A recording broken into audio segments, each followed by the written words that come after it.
Well, this is crazy because we've got Tammy Gavea, we've got Robert Arevalo, we got Rob Dick, we got Davey Dave on the ones and twos, we've got Rod Tootie Rinks. Ladies and gentlemen, welcome to Let's Get Into It. Episode number 30.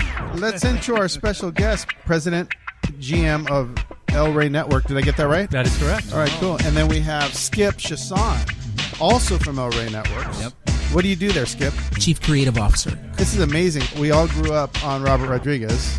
Well, the podcast kind of started a little bit with Rodriguez. I don't know if you guys know this, but this guy here, Rod Tootie Rinks, is a filmmaker, and he has been preaching Robert Rodriguez's $7,000 movie for the 20 years I've known him. He told me there's no way, because he's from the old school, I'm from the new school. He's like, $7,000. That's like that's the catering budget for a day. It is really the Bible for every film student for the last 20 years. Yeah. Everyone carries it. They have it. Rebel Without a Crew you're talking about. That's correct. Yeah. The book that Robert wrote and which chronicles his journey making his first feature for $7,000. Of course, we all know El Mariachi. Rod is someone who really took Robert Rodriguez to heart, his book, his teachings, what he did, and then he went out and did it for $10,000. So we have a whole episode that covers his $10,000 movie, which he's currently in progress on, which falls in line with what Robert Rodriguez is all about. Yep, but there were ups and downs. We'll get back to it, but what I really want to talk about, Daniel, tell me about how you got started in the business. Started in the business, I went to Arizona State University, and this is a little bit of a crazy story. Had no idea what I was going to do with my life, and this is an absolute truth thing that happened on March 12th of 1993.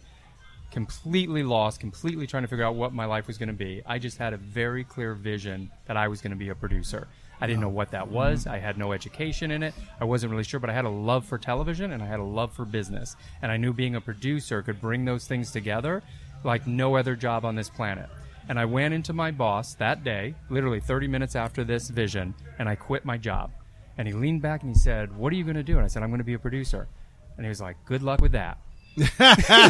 So from there, I basically worked my way into an internship that I shouldn't have had. It was just kind of calling people cold, and they thought I was a student. They ended up bringing me in unpaid, and I just stuck around long enough for someone at some point to say, "Hey, go to this shoot, and you can see what it's like to be a producer." When I showed up, the producer didn't show up. And someone on the crew said, "Well, Daniel works in promo. Let him do it." So I wrote and produced it. I took it back to the station. The head of promo walked up to me and said, "What were you thinking? That thing should have been canceled. You kept people out there for 6 hours. You're an intern." And I said, "Watch it. If you like it, hire me. If you hate it, you'll never see me again." That's like a movie, dude. That's like a movie. That is balls to the wall. That's what Let's Get Into It's all about. And they loved it. Of course they did. You wouldn't be here right now. I wouldn't be here. So did you bring it back, cut it, and say watch it? Or yes. Okay, great. Yes. So you went through I did all the the whole motions. thing. Wow. I did the whole thing. I and figured how did it feel? out. It felt amazing. Really? It felt amazing. So it felt like fish to water. Yep. Oh, wow. And then suddenly I became a writer and producer in Arizona. Yeah. And I started working for independent production companies in the different stations, KPNX, KSAZ, Pinnacle, Dream Street Films. All the locals started hiring me to do their projects. And then one day, one of those production companies said that they were going to be in LA, work for this guy, Ed Wilson, who was starting a new company. Would I like to join them? And I joined them. And so that was my jump into Los Angeles. Wow. And the beauty of that is a year later, that company was bought by CBS. We became CBS Enterprises. So the reason I've gotten to work in so many different areas is early on in my career, there were 7 divisions of CBS that we were a part of that I was developing and overseeing original production for. Right. So domestic syndication, international, licensing and merchandising, right? Even the idea of distributing content globally, I got to learn. And so it was at that time we were doing the action hours of the 90s. If you remember, like Pensacola, Wings of Gold, or Sci Factor with Dan Aykroyd, those were shows I got to be a part of, as well as Martha Stewart, right. Bob Vila, The Wild Wild Web. Bob Vila? Bob Vila. I got to work with Bob mackerel. Vila, which was phenomenal, Yeah. right? So I got to work with all these Everyone loves icons Bob in my Vila. early 20s, Yeah. which seemed odd. You know, I would show up on set and they would look at me and go, "What are you doing here?" You know, and I'd be like, "Well, I'm the executive in charge," and, you know, have to take on that role. Right. So it was a great time to learn, and I learned everything I could. I did every job I could. I paid attention to everybody, looked, just got in every room and listened. I didn't talk. I just listened and learned. And that's really what sparked then the rest of every vision and every position I've had after that. That's amazing. What a great story. I think the thing to be learned there is, watch and listen and learn. Yeah. Every opportunity you get. And obviously levels. take a risk. Have levels. Yeah. Huge risk. Yeah. Did you know when your producer didn't show up, did you know that you were doing something that was probably a little questionable? Absolutely. You did? I was Okay. actually really nervous. And Yeah. It was a guy named Steve Snow, and I'll never forget him, and I'll always thank him. He was the one who said it. He was the one who said, well, Daniel works in promo. Let him do it. Right. And I had that moment of, oh my goodness, what am I going to do? Right. Crap. Yeah. But I just sat down and we started working it through and we put it together and the talent showed up and we shot it and we took it back and we put it together and Super. that was it. Delivered. So fast forward, Nice. you get, the companies you're working for get bought by CBS. What's the next big thing you get? At that time, when I was looking at all the different types of programming we were doing, I really got excited about scripted. I really loved working on Pensacola with James Brolin, and I Right. loved working with Dan Aykroyd. And so I said at that moment, I want to go the route of scripted development. And again, put it out into the universe, made it something that I was dedicated to do. And I was very fortunate that there were two really well-noted producers, Bob Papazian and Jim Hirsch. Bob Papazian had done The Day After, right? So, which he won an Emmy for, was very well. Jim Hirsch had done The Rape of Richard Beck. So these guys were really known in the 80s and the 90s, and they were producing a show with Don Johnson, Nash Bridges, at the time. And they were looking for a development executive. Yeah. So I go and I meet with them, and it's one of those meetings where you're convinced these guys think, who is this kid? There's no way we're going to hire him. He must have been the cousin of somebody. How old are you at this point? Probably mid-20s by Okay. then. So You're a young guy. Yeah, I was a young guy. Yeah. I think I was a young guy. Yeah, that's great. And they give me the job. And with them, I learned about script writing. I learned, and probably the most critical thing is I learned about the unions. I learned about SAG and DGA and WGA. I learned how they all work. And we were doing everything from TV movies. We were working with World International Network, making these $1 million films and then selling them as negative pickups domestically and then internationally through that group. If everybody can Google what that was. Yeah. We were doing a lot of pilots for companies like CBS at the time. But the real big hit was one day I had, it actually came about because at the time I was thinking about, I'm a bit of a history nut. I'm a bit of a history nut around the Roman Empire time, World War II, Civil War, kind of these dynamic moments in history where you see the best of humanity and the worst of humanity, right? And that dichotomy was always interesting to me. And I saw a lot of the similarities of what was happening in the U.S. at the time, and I would parlay it to the idea of the Roman Empire and how no republic has lasted 400 years, how we're driven, how we as individuals are constantly being driven by things out of our control or things that like religion or politics and how that affects us, right? Things we don't control. And so I'm on this soapbox and I meet with a guy named Bill McDonald. Bill McDonald had done films like Sliver and Molly and a few other films at the time. And I'm telling him this and he goes, well, there's a film being produced in Milan, Gladiator, and he tells me what it is. And I said, I've always had this idea that we should do I, Claudius meets Gladiator. And he goes, I love that. It's a great idea. And he says, I love that. And I said, and we started talking about, well, it could be a syndicated hour. And he goes, no, it should be something bigger. And I said, well, I know Anthemopoulos over at HBO. He goes, why don't we go pitch it to her? So a week later, we're in front of Anthemopoulos. We pitch this idea. She says, I love it. Let's do it. Wow. We have no material.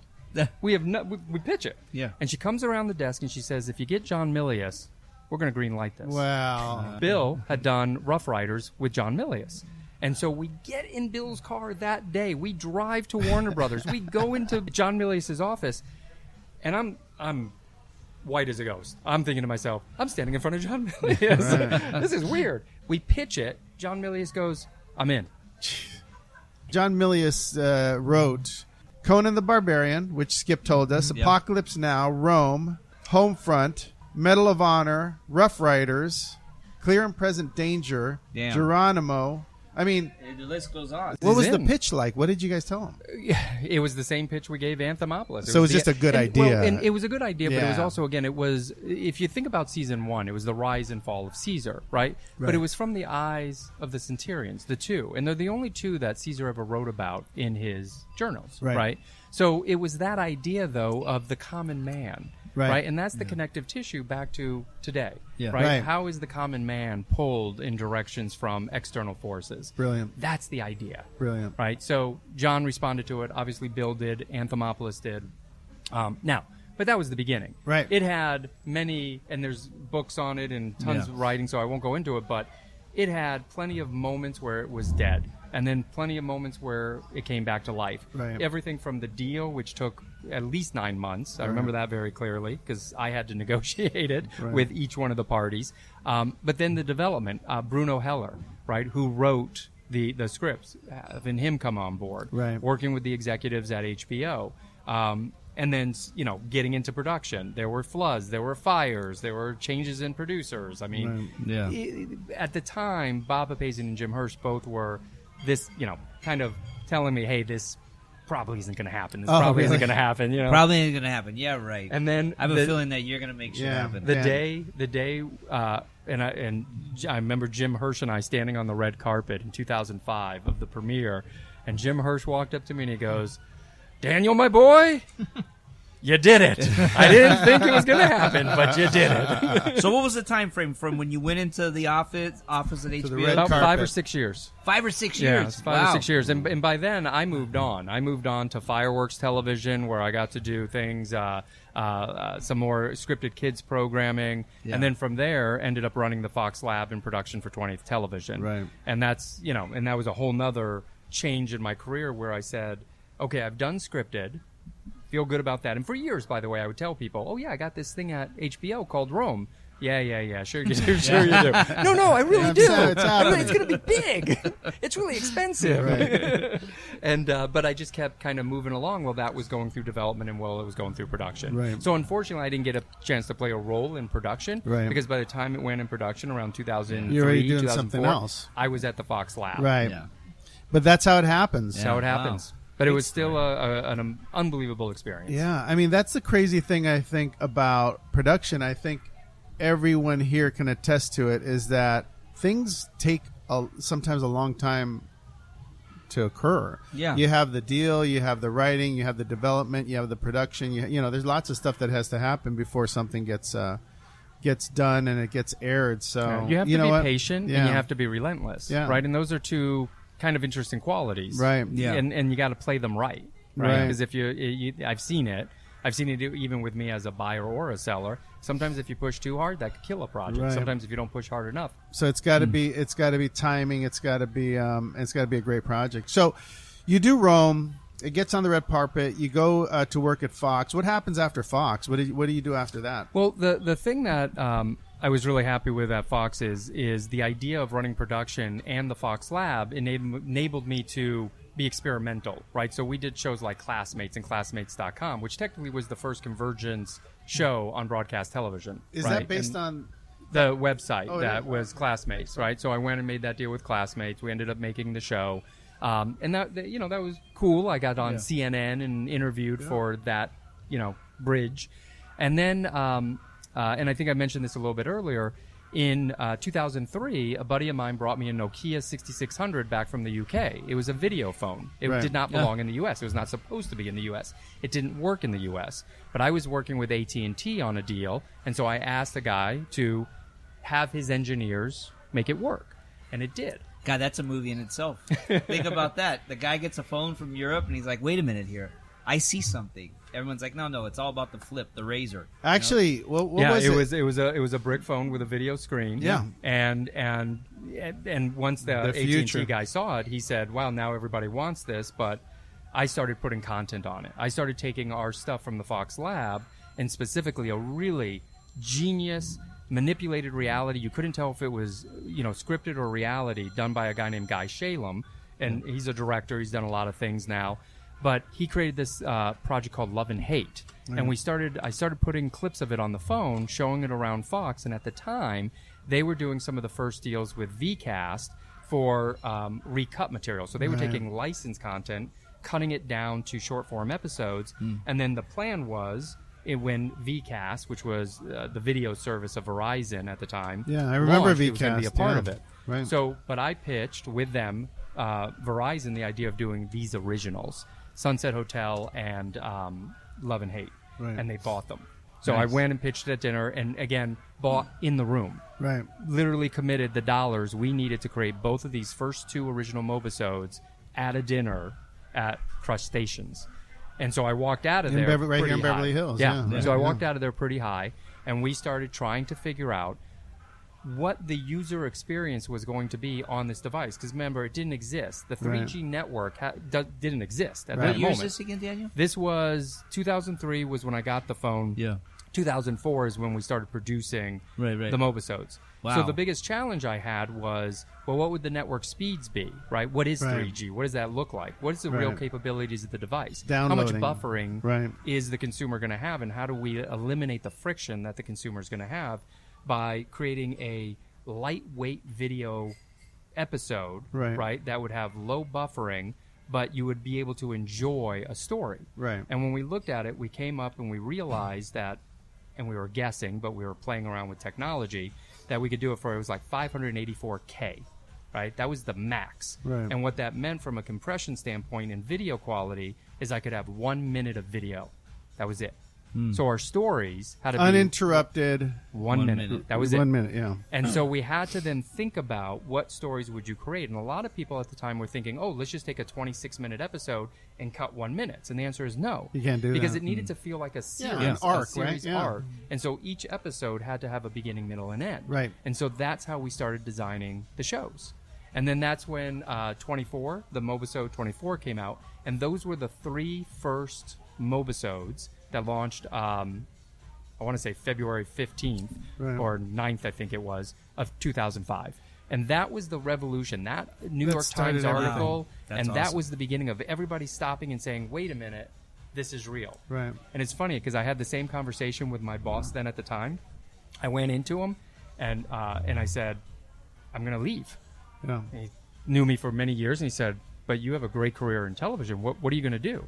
And I said, I'm going to make television for cell phones. Yeah. And he just What leaned is back, and he was like, good luck with that. A lot of people told Daniel Tibbets, good luck with that. Good luck with and that. you know what? They gave you a lot of luck. It worked out. True. Yeah.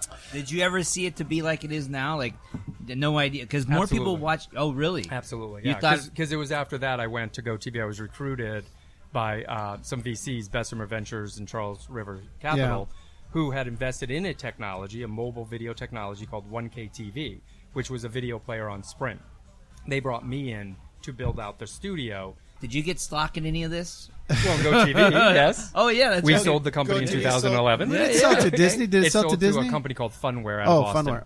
We all have our own televisions in our phones now. You know, whatever room we're in, we just watch it from our phone to our TV. Well, what was interesting about then is everything on the cell phone costs money, right? It's not like it is today where you have free apps. Right. It was all carrier deck It was placement. gonna cost and you everything dough. was, so our channels were $4.99 a month.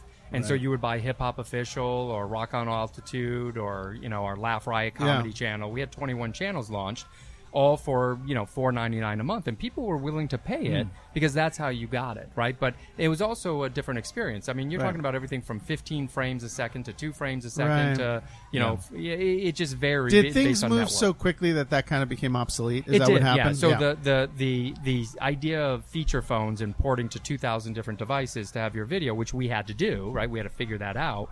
When the iPhone came about and the Android operating system, we were actually one of the first companies to develop apps for both iPhone and Got it. Android. Okay. Motorola was one of our So you investors, stayed in as it. was Qualcomm. Oh, okay, got it. So we then converted all of our product into smartphone product Right. as the feature phone slowly died off. But it became more difficult because the monetization didn't exist. You could not have in-app purchases. And Apple didn't have reoccurring payments. So the consumer would pay $4.99 a month, and then I would have to continue to On deliver their them. phone bill. Right, but once. Once. Right? Oh. And it wasn't until really a few years later where the reoccurring payment, in-app payments became accessible or capable on the devices we have today. Right. So it was tough. That's amazing. I mean, so you were definitely on the forefront of mobile stuff. Hold on a second. Hold on. Daniel, what do you see coming next? I know. Hold on a second. You know what? Hold That's on. a really good Forget about the question. podcast. What's next? Hey, can we go offline? Let's go offline. I want to get a little. I have some ideas. investing But in You that. have some ideas? Okay. You got out of the mobile business after that? Yes. Okay, and then what was We next? sold it. So prior to selling it, Gil Goldstein of Bjorn and Murray Productions and John Murray had Wow. approached me to see if I could build their digital department, right? And Build that's, a digital business. those guys at Bjorn got- and Murray Productions. Those guys got famous at MTV, right? With Doing the real world, Yeah, right? That's Okay, correct. And Bun the and Murray. Kardashians and all these Huge. they've built so many big franchises for Yeah. networks. They're right the across biggest and the board. best. And so I was very fortunate that we signed the paperwork to sell GoTV, and the next day I started at Bjorn and Murray as their head of digital. Amazing. And worked with them to really incubate and create new production models, new types of content, again, short form, leveraging what they had built, obviously, but now bringing it to the small screen. Right. That's very cool. And what happened? Where'd you go next? Well, then I was approached by Machinima. So when Warner Brothers took Machinima, right, that's how you say that. You remember Machinima was Yeah, around for quite some yeah, time. right. And when I was at Bjorn and Murray, I started really thinking about, so you think about what's next, right? Each Right. one of these ventures for me were about what's next. When I was at Bjorn and Murray, I started thinking about the MCN business, right? And this idea of the multi-channel network. Yeah. And I was fascinated by companies like Defy was in it, Machinima was in it. Who was the other big one that Disney bought? Maker Studios, Maker right? Studios. Maker Studios, that's So right. I had a really clear vision of what that meant. As a matter of fact, I worked really closely with David Gale when he was creating We Are the Mighty. Right. He and I were able to incubate that for about 6 months together, and he went off and launched that, which is incredible. I ended up getting a call asking if I'd be interested in the chief content officer job at Machinima. And my first reaction was, they've been through a lot. Right. The difference was Warner Brothers had come in with investment and Chad Gutstein had come in as the CEO. And I knew Chad's vision for what he wanted to do with Machinima was right on target, which was to be more than a YouTube channel, to really syndicate, right? It all comes back to my years in syndication back at CBS Enterprises, that content in that channel as many places as possible. And so I signed on. Right. Couldn't wait to sign on. And at that time, we were able then to make those deals, and we produced over 600 hours of digital-first content in a year through the finance modeling, the original production, That's a everything lot of we were work. building. It was a lot of work. That's a lot of and work. we did it with a lot of big brands like Transformers, Happy Wheels, which was a mobile game, Street Fighter. We worked with Mortal Kombat. Like, we did all this great, innovative programming. We launched a show on the CW called Chasing the Cup. So we really had a lot of success in making a lot of really great content with the economics that made sense for a digital platform. You mentioned Maker. Why didn't Maker keep going? Do you have any It was idea? bought by Disney Yeah. for a lot of money. And I think, I'm speculating. I wasn't on the inside, so I don't know. But Yeah. I think it became a marketing tool for Disney more than it was an original content provider. That's one. Two, the MCN model overall just kind of imploded. It goes right? so It fast. started because only a certain number of players could monetize YouTube back in 2007, 2008. GoTV was one of those companies. We actually had 3 of the original first 10 channels that were being monetized on YouTube. Machinima was one of the 10. Got it. What Machinima did, which was very smart, is they would say to all the sorts of creators, if you want to monetize, do it through us. And so they created their own syndication Right. model, which was the birth of the MCN. Right. The minute anybody could monetize directly with YouTube, that suddenly was no longer leveraged. So those types of companies sort of just fell started to off. fade away. Yeah. That's correct. It's amazing how fast it happens, right? I mean, it's And crazy. it's still happening. That's what's crazy. It's not over. It's still still going. going. It, I and know. what's- I want to be. Yeah, I right? want to be 20 years younger. Come You know, on, take Roberts, advantage come of it. on. Well, you're Yeah, but you have all the You're all looking the at- experience and the knowledge today to take advantage of. I yeah, don't but the know, prices but I'm are tired. the prices are different, Roberts. That's what we got to talk about. The prices. The prices? The prices. $10,000 for a film is not bad. Bad idea. No, it's not It's a a bad great idea. It already happened. It can't be done. That's what he told me to be. It can't be Don't done. tell Dan Tibbets it can't be done. It can be you done. already The did. economics I know, I'm for telling the and forgive me for this, because this is a man, Skip here, who is very quiet. We're going to get to And we're Skip. gonna get to We're going to get to Skip, Skip. Is You're a not man- getting away is- from has this. done very big budgets and is a man of high quality. The way I have looked at quality is subjective based on the platform Right. and the realities of the business model you're trying to create. If you know you have $250,000 a week to create 5 half hours, then you're going to be as creative as humanly possible within that 250 and have the best product. Right. So it's not about the dollars; it's about understanding what you can do with the dollars. Yes. Right. That's Yeah. smart. Do we want to get to El Rey now, or is there some? Well, El Rey happened next. Okay. Oh, Oh, wait. there you Look It's at so that. Adam Machinima. Hey, you're good. I'm good. You are good. No, you're good. I'll make the quick transition on how I got there, but Skip was actually there at the very, very beginning. Skip, were you there at the beginning? Yes. Beginning? Yeah, just before. Have you worked with Robert Rodriguez, Skip, before that? Yes. Pull that mic up closer to you. Just Yep. or get yeah, up on worked there. with Robert a number of times just before then. I'm trying to think of where we actually started talking about El Rey was on Machete. Okay. Oh, the movie Machete, right? Yeah. What year? I'm not sure. Maybe 2010, Yeah, 9 or 10. Let's see. El Rey was 5, 11 maybe? so 6, 7 years ago. With Danny 7 years Trejo? ago. Yeah, with Danny. And how I met Robert was I'd known other people that were friends with Robert, but we just never connected.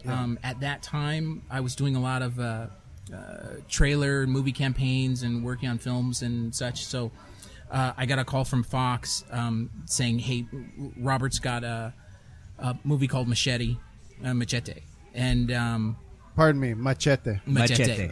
Hey, but they asked me to work on it, and I was like, "Oh, this is great." And I think it feels like it was really close, but it probably wasn't. Predators was before that. And I actually had worked with and talked to Quentin Tarantino before meeting Robert, and my business partners were all kinds of friends, but that's how the connection to Robert was through Machete. So my company Skip Film was doing motion picture advertising and advertising for television and producing a couple of TV shows. Hey, let me ask you, because I'm old apparently, but we had Not apparently, player. we were talking about. Do you guys remember the In a World? Right. Okay, so there was a bunch of guys who drove around in limos around Yeah, town. Don LaFontaine was Right. one of. He was the originator. Right, he that was the kind originator of thing. it, right? But there Yeah. was like 5 other dudes. There was the Disney dude. There was the Yes. drama dude. There was right. So my question is: Al Chalk was the black guy. is that still Yeah, happening? yeah.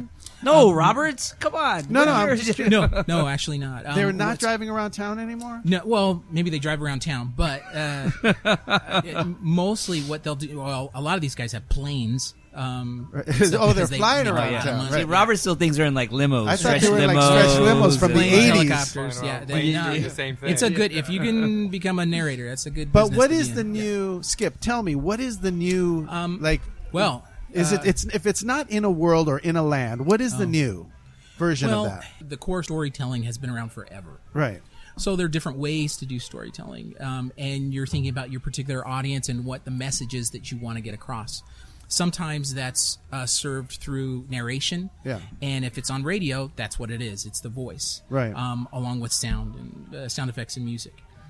Depending on the product, you're combining narration with type or with graphics on screen, which now seems to be it's commonplace. But if you can imagine that it went away. It wasn't in vogue for a long time. It was huge in the 50s, huge in the 60s.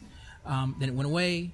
And then the voice of God, Don LaFontaine, who was a trailer editor. Rated R. Yeah, think of it. He was a trailer editor, an assistant, and That's an editor. hilarious. So he did his own. he did his own scratch.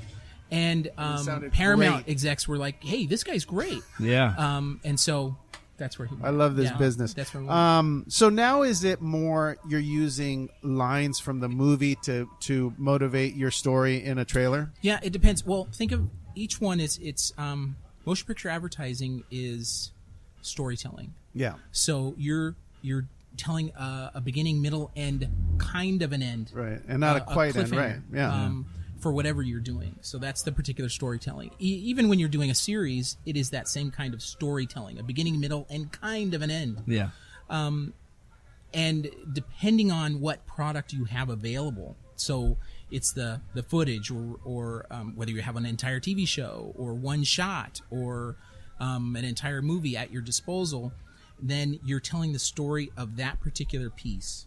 Right. And so sometimes, it's a lot of graphics, or sometimes it is type on screen, or it's just periodically type on screen to help you make a logic jump. Right. So you're not giving away everything, but you're going to sweet spots. So the VO is still used. It's just not used the way it was being used in the 80s, 90s. Just differently. Yeah, differently. I mean, really. So she was a girl. Yeah. No? That Robert, can go. I'm trying my best to get Come that on, in there. you're begging over here. It's not happening anymore, player. We're not in '92. He wants a plane. He wants to be a VO artist. We'll move on. If you are on CW or on El Rey, depending on that product, that narration will work. All right, cool. Yeah. That's all I wanted. That's all you needed to hear. I think we do a lot of that because we have a lot of classic movies and classic shows that still lend itself We to do that one voice. on this show, and I'm going to do one special for this episode. Yeah, we do so it's do going to one. be In a World on this episode. In a world where writers, directors, producers, and actors are all fighting to get their films made, comes a podcast that gets into it like no other podcast has ever gotten into it before. So, this summer, hang on to your laptops, because this time, there's no rewrite. Starring Mark Ice Roberts, Rod Tuddy Ranks, and on the ones and twos, Justin Wings Nichols. Let's get into it. Rated R. Under 17. Not permitted without a parent. It was a really good narrator. Robert has a really good voice for that. He'll do that voice of God thing. It's hilarious. I love it. Yeah. It's All right, so... By the way, I don't have a trailer yet for Made in Mexico. I'm just saying. Yeah, just saying. well... Skip, I don't know. I got 10 grand, so we'll talk about it. You had 10 I had grand. 10 grand. I got 120 left. I got a reshoot coming up. $120? Yeah, for Okay, one well, you're actor. buying tonight. That's gone. You know what? Talking about El Rey, Robert Rodriguez, talking to Dan Tibbets, talking to Skip. Yeah. It's pretty awesome.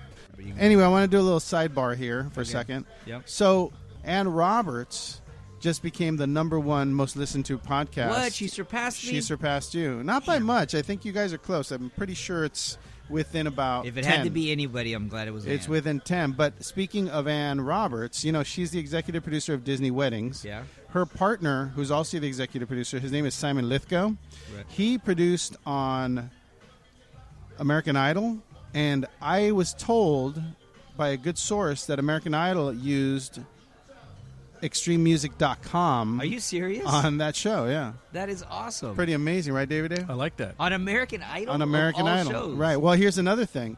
The hit show that Ann and Simon produced, which is called Disney Weddings, Yeah. which is going to be on Disney Plus, also uses extreme music. I didn't know this. This is completely a surprise So to me. extreme music is just taken over. Yeah, I didn't know. I had no idea that extreme music is being used on Disney Weddings. Yeah. And then today, Ann told me that their theme song is, No, knock it off, also Robert. from Are you extrememusic.com. I'm Damn. gonna call Russell? Russell. Hey, can you get Russell on the phone? Let's call Let's him. get him on the phone. No, we can't do that yet. We're totally low budget here. We don't have the We're ability. not low budget. We're indie, dude. Oh, we're Come indie. on. I'm sorry. Thank it's you. Not, I it's know. not- Jeez. Are we not low budget? No, we're indie. We're is there a indie, difference? dude. Dave, is there a difference? Of course, everything's paid for here, so Yeah, dude, come on. there is no budget. How Yeah, about there that? is no budget.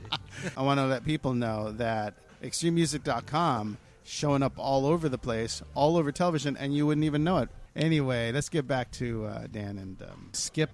So let's get to this. El Mariachi is one of the finest pieces of filmmaking ever. And mainly it's because he had no money, yet he still found a way to make all of these sequences and stories. And I was personally riveted, and I've seen the film probably 10 times, to what Robert did. And then he continued to do it, and he continued to work at the highest level, and he continued to entertain, and he does today. How did El Rey get started? What was the idea behind getting El Rey started? Well, before I touch on that, I want to talk to you about the In a world. importance of No, I this know. particular trailer. Yeah. And relate it to El Mariachi. Oh, wow, okay. Right? Wow, okay. So, Let's get into this. Robert's a really good cutter. And strong filmmakers are also good cutters or editors, or because they're shooting and being able to see the movie in camera. With Robert having to do all that stuff with limited resources, he knew he just couldn't shoot willy-nilly. Yeah. So he's shooting and editing in his mind. But to also get people excited about that project, he created a sizzle reel. Or a sizzle reel meaning, your the coolest shots from the movie. Yeah. So you create a vibe. And that was something that led to the trailer. But that sizzle reel in that trailer is also one of the most important things about your project. Yeah. Because it is pulling people in to see your work. Yeah. And you are the only person that knows all those shots in that film. Yeah. You have to divorce yourself of the feeling of what was on that day. I find with so many directors initially they're like, oh, that's a great shot, because I remember, and I'll ask them why. I would ask them why is that a great shot, so I can understand where your mind is at. Yeah. And a lot of times it would be, oh, we got through our day, we made our day, and this was this, and there were no problems, but it doesn't dictate what was there on screen. So you have to sometimes divorce yourself from that particular process and put yourself in the process of choosing what is the coolest thing. Coolest, I'm saying, what you want to present to people to get them hyped up. Right. So Robert was able to take those hot spots of all the things that he shot and put them into a trailer. It's really cool. I think it's online somewhere. The El Mariachi trailer? Yeah, the original one. Yeah. And he showed that around. Sizzle, right? Yeah. It's really cool. But it is online. another It's all thing that is just as important, or it's something that you don't forget, and it's a huge tool, just like the book he wrote. And part of that, I think he talks about it, is just what went into creating that sizzle or that trailer. Yeah. Now, I can relate that also to El Rey.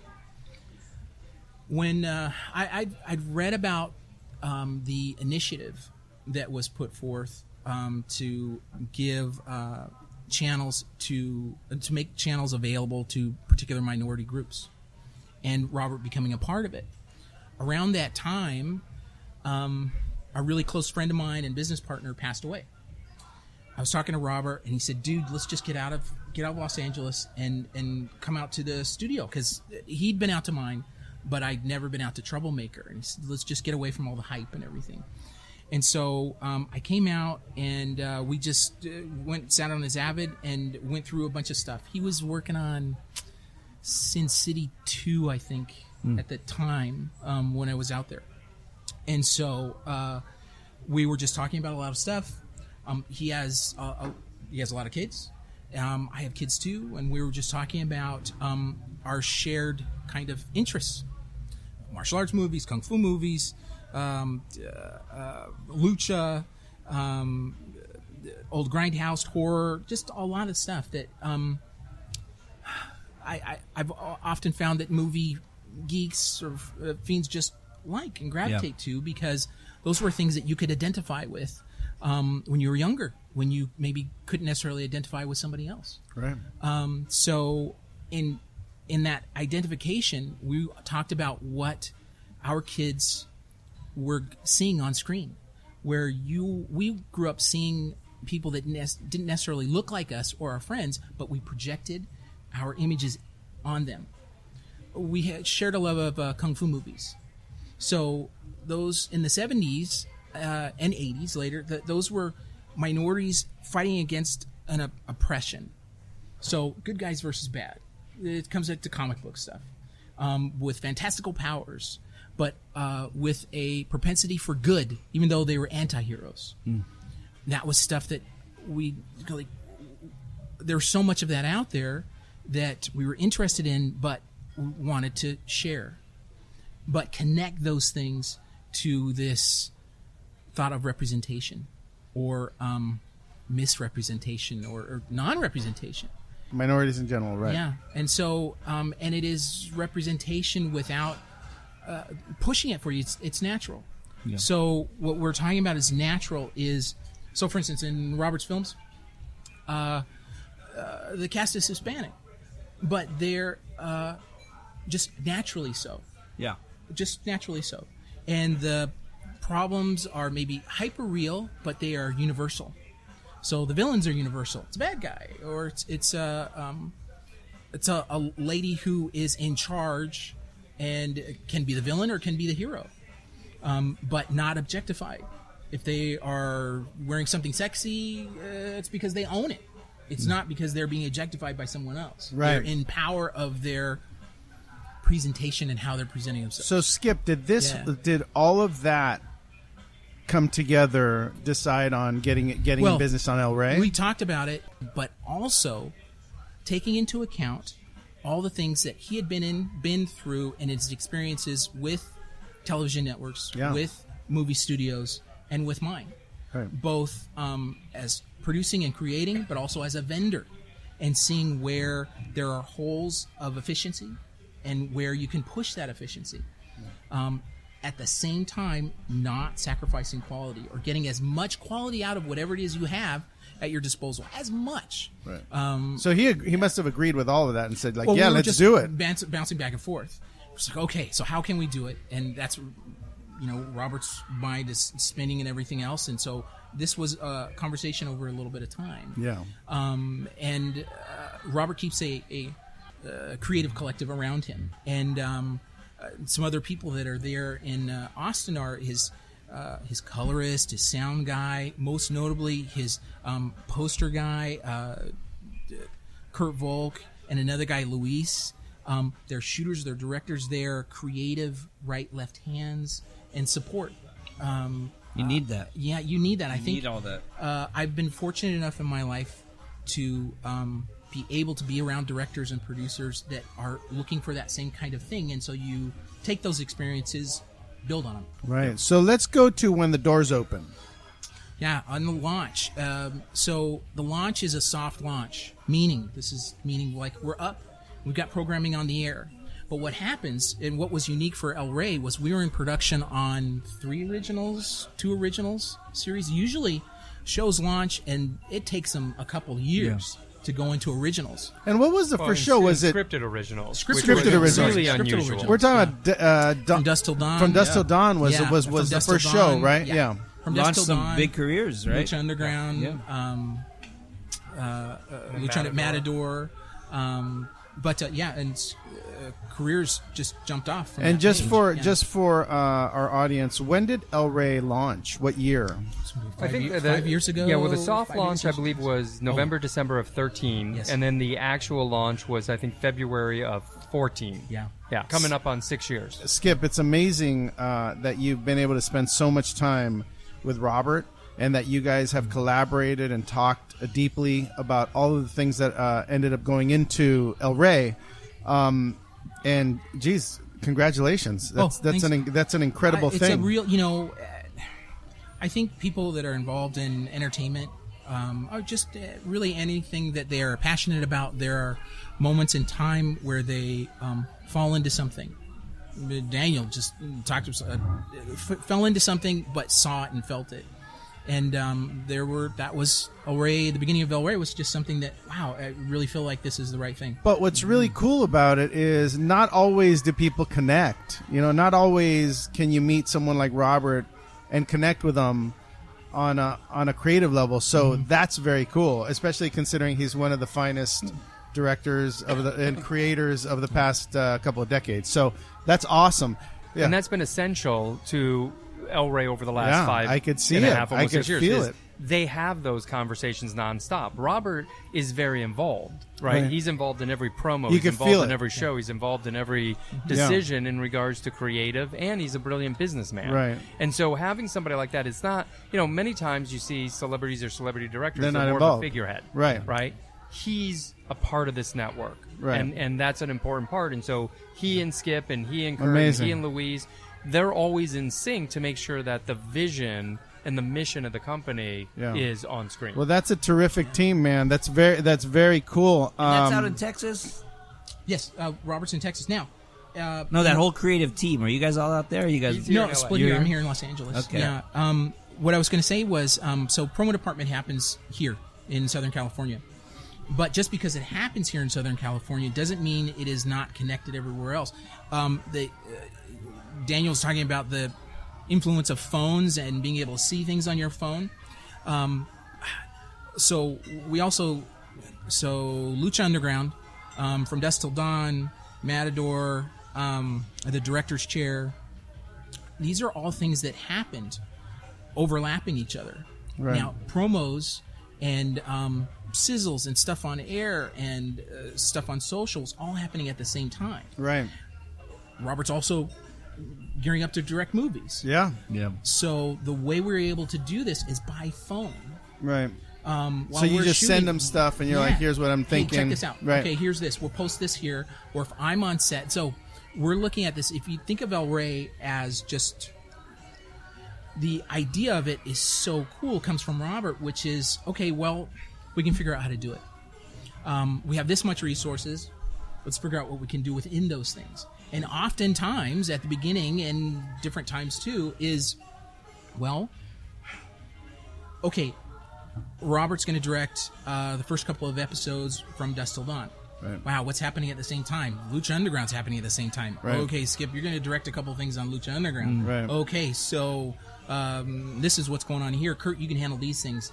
And we're all connected by phone. We're all connected by computer. We're at different parts of the Technology, country. man, it keeps But you makes together. It so tactile. Yeah, it Yeah. keeps Right you there. together. That's awesome. It's also what makes El Rey, I think, unique is if I look at other cable networks, they're run by executives, right? And Yeah. and many talented executives. Right. But they're not necessarily a director. Right. An editor, right? And so when you look at, again, whether it's Skip or Louise, they direct, they edit, they do everything, right? Yeah, the Or whole Kurt, thing. he's a graphic artist. He's making every logo, the Lucha logo, everything that you see on the network is coming out of his brain, and it all funnels to Robert, who has a very flat organization. Most And of those so- things are done out of house.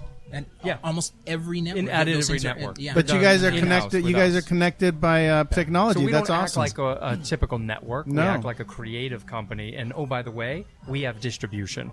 So Yeah. we get to play in our own little playground, and people get to see it because it's there. It's already built. So Awesome. let me move on. Filmmakers that are listening that think Robert and El Rey, what an incredible thing. Are you guys giving opportunities outside of Rebel Without a Crew to other filmmakers to supply product to El Rey? Is there opportunities like that? Well, People's I think- Network Showcase is Yeah, a good I think example. before what led up to Rebel Yeah, Without well, a even Crew before that, yeah. was Robert wanted this thing, so it's also to create a platform for filmmakers to Oh, show it's their so work. cool. Yeah. Okay, so it's not just to show their work, but also to come on, feel what it's like to be on camera and to talk about and introduce their film, and not just introduce it, but wow, what's the story? How you got funded for it? How'd you get the funding for it? What's your favorite shot? What was your most challenging scene? What would you say to other people out there who are thinking about trying to do something of their own? That started with the People's Network Showcase. And what Or we- even before even that, before just that, the yeah. people, the idea of the The People's idea of the Network. People's Robert Network. calls El Rey the People's Network because even before and we'll talk about the show, we would have people submit whether it was a little promo or Yes. a graphic Or or artwork, any yeah. artwork, anything we could showcase That's cool. that somebody had created, and we gave them the platform to be said. put that on air. That's Yeah, great because there's no limits. If you have talent, we're gonna help. We're We're gonna gonna put it profile on. it. Yeah, we're gonna Well, profile it's it. ran by a bunch of creative people, so they don't care about it's not executives looking at the money. They're looking at they're looking at like the creativity of people. You which gotta is love great. that. And we had look Rebel Without a Crew. So how did you guys pick the people that get to make their $7,000 film? We took submissions, and also one of the people in that, Josh, who was on the show, was also part of the People's Network Showcase. So he had submitted a couple of his short films. The People's Network Showcase was a platform where people submitted their short films. We had one for animation, one for horror, one for action, one just in general.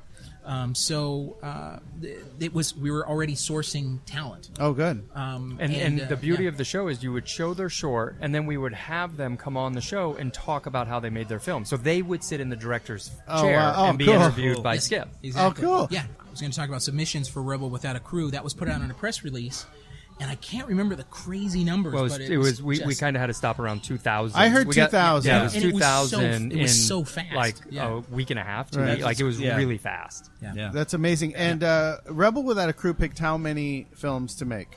It was 5 filmmakers. Five filmmakers. five And who did filmmakers. we have on our show? Scarlett Moreno. Scarlett was awesome. Scarlett Moreno. Yeah. She was incredible on the show. Her film was quite good. Yeah. Look, you got to tip your hat to anyone who can do an hour and a half with $7,000. You know, a lot of good acting, a lot of she figured out how to do her all of her wardrobe, which was period. Yeah. I mean, it was really Which was not an crazy. easy film She was to a do. designer to begin with. Yeah. So it was neat to see each one of the filmmakers had their initial forte, as filmmakers do in the world. Yeah. You bring what you know to the project. Hers was costume design. Right. Josh was an animator.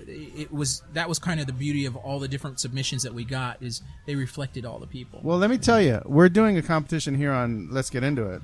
Yeah.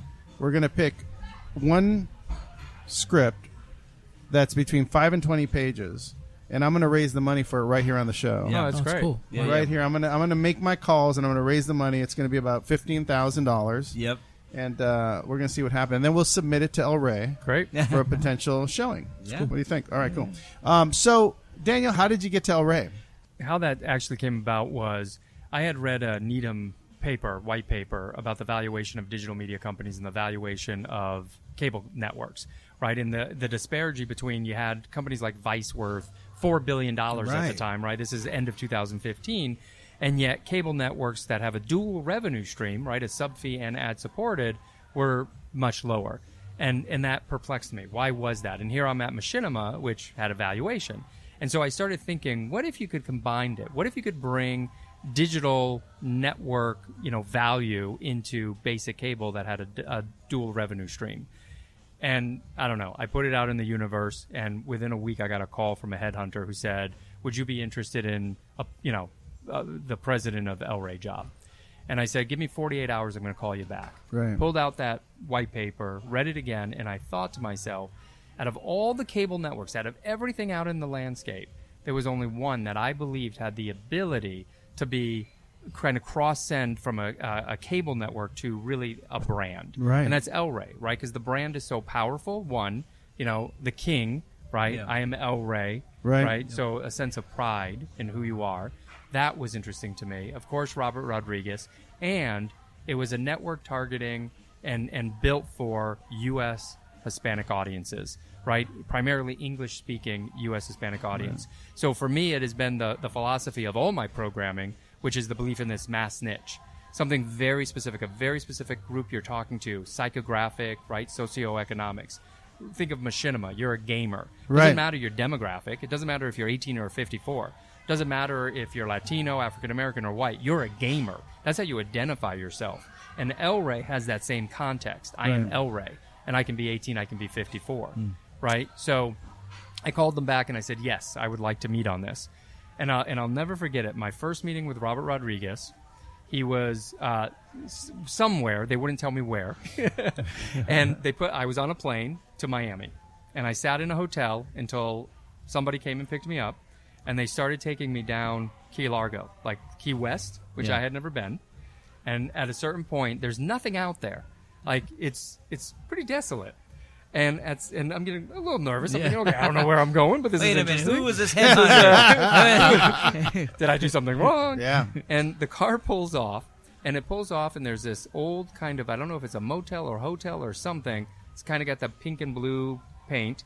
And out by the water is this little grass hut and a bar. And there's just one person sitting there. It's Robert Rodriguez. Got his hat. I got my hat. I go up. I sit down. And we had a phenomenal conversation. It was, now at the getting there, I'm thinking, this is a Quentin Tarantino movie. I'm going to get too behind the ear. Yeah, But it turned out to be a really wonderful conversation. And it was at that time Robert told me his vision for Rebel Without a Crew. He said, and he had this, and they had talked about it before me, but he had said he had this vision that on the 25th anniversary of El Mariachi, he wanted to see if he still had what it took to make a film for $7,000, and he was going to invite other filmmakers who had never made a feature to take the same challenge. And that's why it's not a competition show. It's about a challenge with yourself. Right. So they're not competing against each other, but it's, can you do it? If we give you the same resources that Robert had all those years ago, and by the way, Robert's going to do it with you, which he did, and he created another film called Red 11. right? Which is out in the circuit right now. Right. And after that meeting, I just was committed. This is it. That was it. I'm getting this So- job. This is for me, because everything that I had done in my past about understanding digital and television and big budgets and small budgets and scripted and non-scripted, I could help Robert. I could help this team from a business, from a programming, from a development standpoint, start building out more product. And the incredible piece of that story is that the way you went about your career certainly fits very well with the heart and soul of El Rey. Absolutely. I view myself as an entrepreneur. Yeah. I'm great at working at companies who want to innovate or turn in a different way. And, and by the way, I met this guy, Skip, and when I started hearing about his background and everything that he had done, and the other element of El Rey that's so important is that tone and style, because all of our shows are their own brand, right? They look different for their show. But all of them you could look at and go, oh, that's an El Rey show. Right. Because Yeah. they all have a network consistency It feels right. under it Yeah. on how they look, how they feel, Yeah. and the way the stories are told. We have very clear defined guidelines of our pillars, Yeah. right? Our principles that when somebody brings us a project or we're developing a project, that those things are the law, right? Those are our 10 commandments, and there's 10 of them, that we look at and say, does it fit this? Does it fit this? And Skip and I had a horrendous time early on opening up the doors and having producers and agents come in, because there's very little diversity in Hollywood. That's true. There's very little. That's true. And it's so glaring when you stop and say, okay, I'm looking for something that is diverse but also authentic. We got all the and not pandering, and there's a true lack of understanding what that means for a lot of people. And I understand that, right? I'm not Latino, so I understand.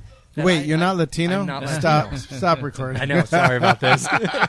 By the way, Tibbets, I that's a shoulda known. That's a different story when I had to sit in Tibbets front with of the the Z at the end. Oh, Tibbets with the Z. Right, the Z. okay. Come on. Tom Cruise is also Tibbets. Mexican. Didn't you know that? but it's an important element when I'm asked, right? Well, you're not Latino. How can you speak for the community? And the answer is, my job isn't to speak for the community. My job is to make sure that there's a platform and the opportunity for the community to speak for itself. Yeah, that's right. And so being able to have Skip and our team and everyone go out and then educate the community on how to do that has been imperative. Yeah, that's but we've terrific. gotten everything from the script that, somebody says, oh, well, you can just cast a Latino in it. Well, no. Or, as you said, pandering. Yeah. Like, Or it's, I got the perfect thing for you. It's drug deals at the border, Yeah. and that's okay. But not every Hispanic story is about drug dealers at the border. It is not always that kind of thing. It is just a universal story. Yeah. Right. So That's true. That Robert takes talks- place on the border. Just so happens to be from there. Robert Yeah. talks about Spy Kids, and I will never do it justice, but you can hear many places online where he's talked about this. But when he went in with Spy Kids, the executives were basically, well, why does it have to be a Latino family, right? You're going to narrow the market. And his answer is, what are you talking about? Like, no, this isn't a Latino story. This is my family. This is everybody's story. Yeah. This is a broad story. They just happen to be Latino. Right. Yeah. Right? And but there was that moment disconnect. Now, he's Robert Rodriguez, so the executive obviously said, okay. They and said, that got made. I see your point. Yeah, exactly. And that was a defining film for many people. So many people come up to me constantly and say, that film was so important to me, right? Right. As a Latino, that film helped me see myself on screen. And Right. I hadn't seen it that way. And that's exciting, Right? yeah. And it was done the right way. I think so. one of the things he said I always thought was cool was he said, well, look, James Bond is British, but you don't have to be British to enjoy James Bond. That's Yeah. right. That's good. I like that. That's right. But look, incredible, Skip. Incredible career. Great collaboration amongst lots of people that you work with Robert. That's amazing. Thank you for being here.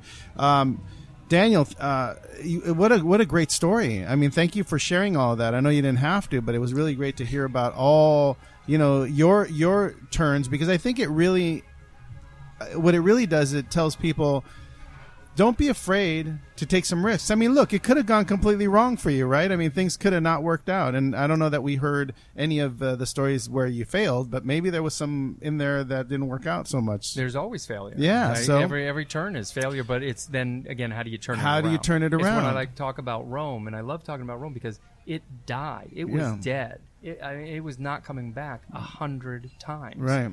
But through, just again being relentless and Right. patient, Stick with how it. do you bring it back? How do you reinvent it? Right. And through all that, you got great breaks. You did great work. You became someone very important to, filmmakers and viewers alike. And you work with a terrific company, and you guys are doing great work. I'm really excited to watch all of the stuff on there once I figure out how to get it on YouTube TV. Well, is there somewhere else? Like, what else can you could elray.com? I'd have to get I'm sure they're figuring it out. It's going to be an app, right? Yeah, I mean, ultimately, if you think about El Rey today, it's the traditional cabled carriers, right? So Yeah. AT&T, Spectrum, Right, all those guys. Comcast, Right. Cox Communications, right? That's where we are today. Yeah. And there's a whole nother podcast to how that industry was created and Yeah. a lot of the complications. Well, we're going to have you back.